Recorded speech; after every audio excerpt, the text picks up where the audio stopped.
सियावर रामचंद्र की जय। पवन सुत हनुमान की जय। उमापति महादेव की जय। श्री राम जय जय राम। श्री राम जय जय राम। शयन कीन नृप आयुष्मानी। आसन जाय बैठ छल ज्ञानी। शर्मित भूप निद्रा अति आई। सो किमि सोवर सोच अधिकाई। राजा ने आज्ञा मानकर शयन किया और वह कपट ज्ञानी आसन पर जा बैठा। राजा थका था, उसे गहरी नींद आ गई, पर वह कपटी कैसे सोता, उसे तो बहुत चिंता हो रही थी। काल के निश्चरत आवा। जेहि सुख होई नृपहि भुलावा। परम मित्र तापस नृप केरा। जानय सो अति कपट घनेरा। उसी समय वहाँ कालकेतु राक्षस आया, जिसने सुअर बनकर राजा को भटकाया था। वह तपस्वी राजा का बड़ा मित्र था और खूब छल प्रपंच जानता था। तेहि के सत सुत अरुदस भाई। खल अति अजय देव दुखदाई। प्रथम ही भूप समर सब मारे। विप्र संत सुर देखी दुखारे। उसके 100 पुत्र और 10 भाई थे, जो बड़े ही दुष्ट, किसी से न जीते जाने वाले और देवताओं को दुख देने वाले थे। ब्राह्मणों, संतों और देवताओं को दुखी देखकर राजा ने उन सबको पहले ही युद्ध में मार डाला था। तेहि खल पाछिल बयरु संहारा। तापस नृप मिली मंत्र विचारा। जेहि पूछय सोई रचेनि उपाऊ। भावी भसन जान कछुराऊ। उस दुष्ट ने पिछला बैर याद करके तपस्वी राजा से मिलकर सलाह विचारी और जिस प्रकार शत्रु का नाश हो वही उपाय रचा। भावी वश राजा प्रतापभानु कुछ भी न समझ सका। रिपु तेजसी अकेले अपि। लघु करि नयन ताहु।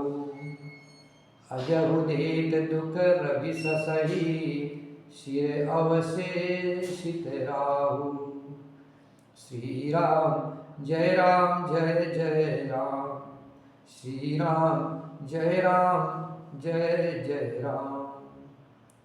तेजस्वी शत्रु अकेला भी हो तो भी उसे छोटा नहीं समझना चाहिए।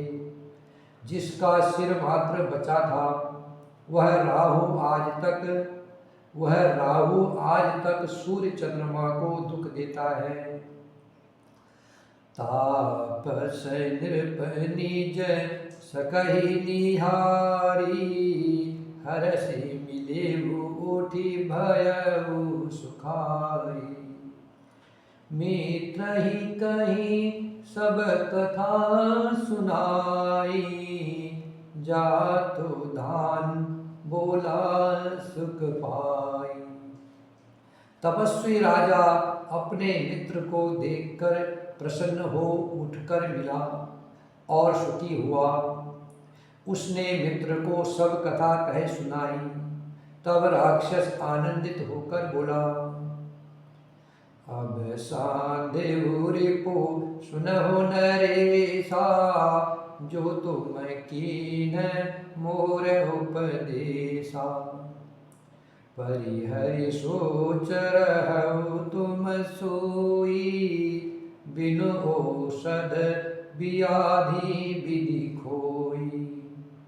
हे राजन, जब तुमने मेरे कहने के अनुसार इतना काम कर लिया तो अब मैंने शत्रु को काबू में कर लिया समझो। तुम अब चिंता त्याग करके सो जाओ। विधाता ने बिना ही दवा के रोग दूर कर दिया। कुल समेत रिपु मोल बहाई, चौथे दिवस मिलब में आई। तापसन पही बहुत परितोषी, चला महा कपटी अति रोषी।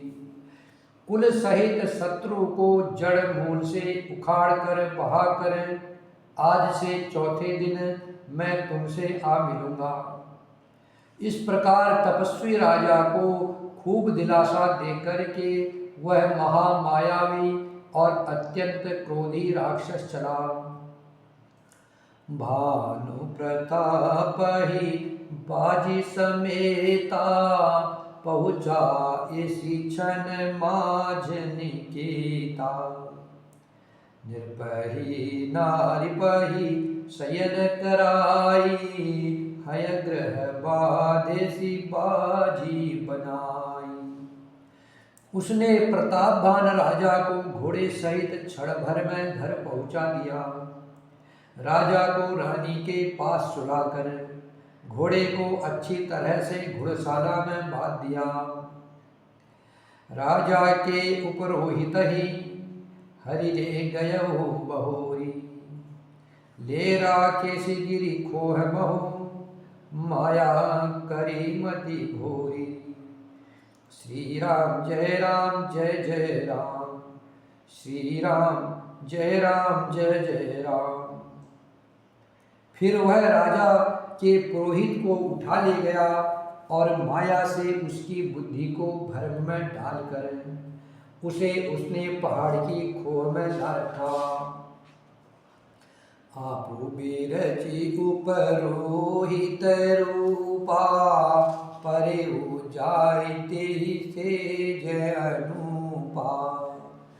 जागे नृपयन भय बिहाना, देखी भवन अति अजरजुमाना।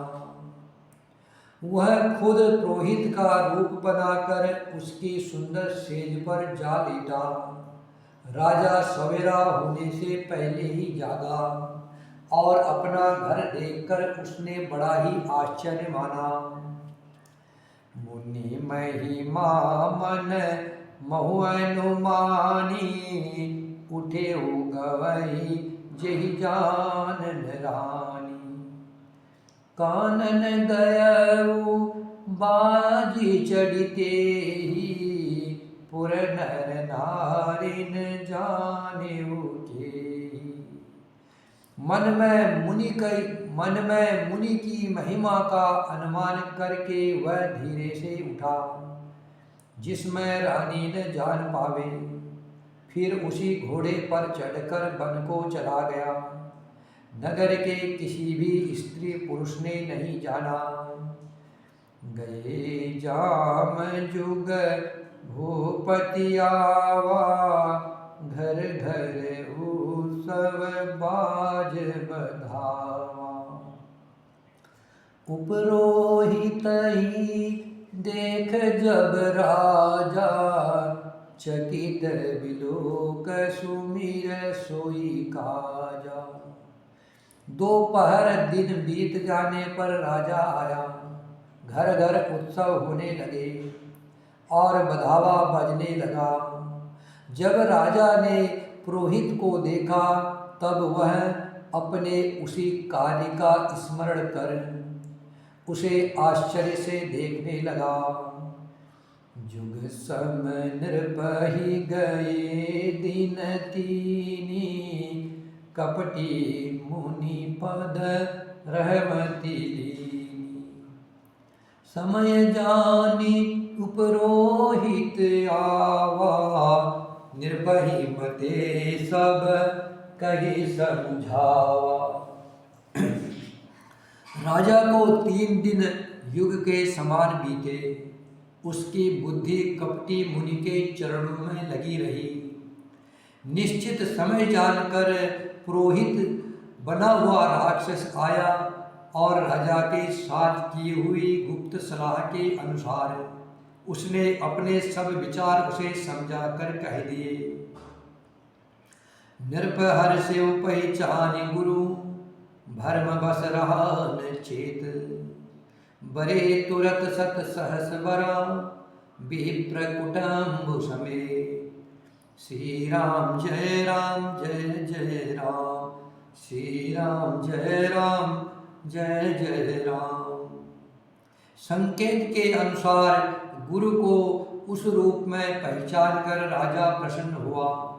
भर्मवश उसे चेत न रहा कि यह तापस मुनि है या कालकेतु राक्षस। उसने तुरंत 1 लाख उत्तम ब्राह्मणों को कुटुंब सहित निमंत्रण दे दिया। उपरोहित जीवनार बनाई, चरस 4 विधि जसी श्रुति गाई। मायामय तेहि कीन रसोई, व्यंजन बहुगनि सकयन कोई। पुरोहित ने 6 रस और 4 प्रकार के भोजन जैसा कि वेदों में वर्णन है बनाए। उसने मायामयी रसोई तैयार की और इतने व्यंजन बनाए जिन्हें कोई गिन नहीं सकता। विविध मृगन कर आमिष रांधा, तिहिमहु विप्र मांस खल साधा। भोजन कहु सब विप्र बुलाए, पद पखारी सादर बैठाए। अनेक प्रकार के पशुओं का मांस पकाया और उसमें उस दुष्ट ने ब्राह्मणों का मांस मिला दिया। सब ब्राह्मणों को भोजन के लिए बुलाया और चरण धोकर आदर सहित बैठाया। परुषन जबहि लाग महिपाला, भे आकाश वाणी ते काला। विप्रवृंद उठी उठी ग्रह जाहू, है बड़ी हानि अन्न जनि खाहू।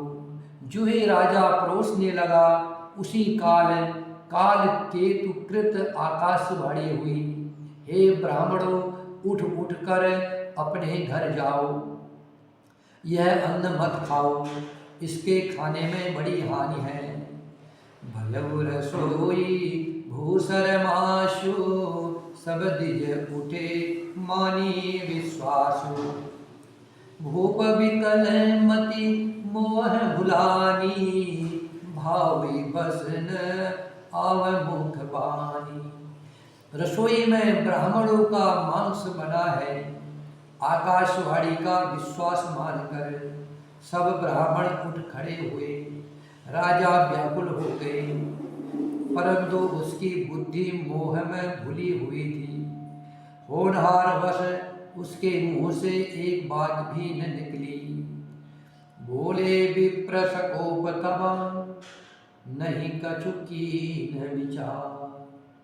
जाय निशाचर हो नृपा, मूढ़ सहित परिवार। श्री राम जय जय राम, श्री राम जय जय राम। तब ब्राह्मण क्रोध सहित बोल उठे। उन्होंने कुछ भी विचार नहीं किया। अरे मूर्ख राजा, तू जाकर परिवार सहित राक्षस हो। छत्र बंधुते विप्र बुलाई, घाले लिए सहित समुदाय। ईश्वर राखा धर्म हमारा, जे हसीते समेत परिवारा। रे नीच क्षत्रिय, तुमने तो परिवार सहित ब्राह्मणों को बुलाकर उन्हें नष्ट करना चाहा था। ईश्वर ने हमारे धर्म की रक्षा की, अब तो परिवार सहित नष्ट होगा। सम्मत मध्य नास कब हो, जलदाता न रहै कुल को। नृप सुनि श्राप बिकल अति त्रासा, भे बहोर बर गिरा आकाशा। एक वर्ष के भीतर तेरा नाश हो जाए, तेरे कुल में कोई पानी देने वाला तक नहीं रहेगा। श्राप सुनकर राजा भय के मारे अत्यंत व्याकुल हो गया। फिर सुंदर आकाशवाणी हुई, विप्रहु श्राप विचारि न दीना, नहीं अपराध भूप कछु कीना। चकित विप्र सब सुनि नभ वाणी, भूप गयहु जहाँ भोजन खानी। हे ब्राह्मणों, तुमने विचार कर श्राप नहीं दिया, राजा ने कुछ भी अपराध नहीं किया। आकाशवाणी सुनकर सब ब्राह्मण चकित हो गए। तब राजा वहां गया जहाँ भोजन बना था। तहन असन नहीं विप्र सुवारा, फिरे उराव मन सोच अपारा। सब प्रसंग मही सुरन सुनाई, त्रसित परेहु अवनी अकुलाई। देखो तो वहाँ न भोजन था, न रसोईया ब्राह्मण ही था। तब राजा मन में अपार चिंता करता हुआ लौटा। उसने ब्राह्मणों को सब वृत्तांत सुनाया और बड़ा ही भयभीत और व्याकुल होकर के वह पृथ्वी पर गिर पड़ा। भूपति भावी मिटय नहीं, यद्यपि न दूषण तोर। किए अन्यथा होय नहीं, विप्र श्राप अति घोर। श्री राम जय राम जय जय राम, श्री राम जय राम जय जय राम। हे राजन, यद्यपि तुम्हारा दोष नहीं है, तो भी होनहार नहीं मिटता।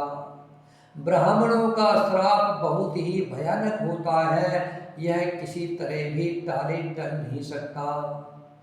अस कही सब मही देव सिधाए, समाचार पुर लोगन पाए।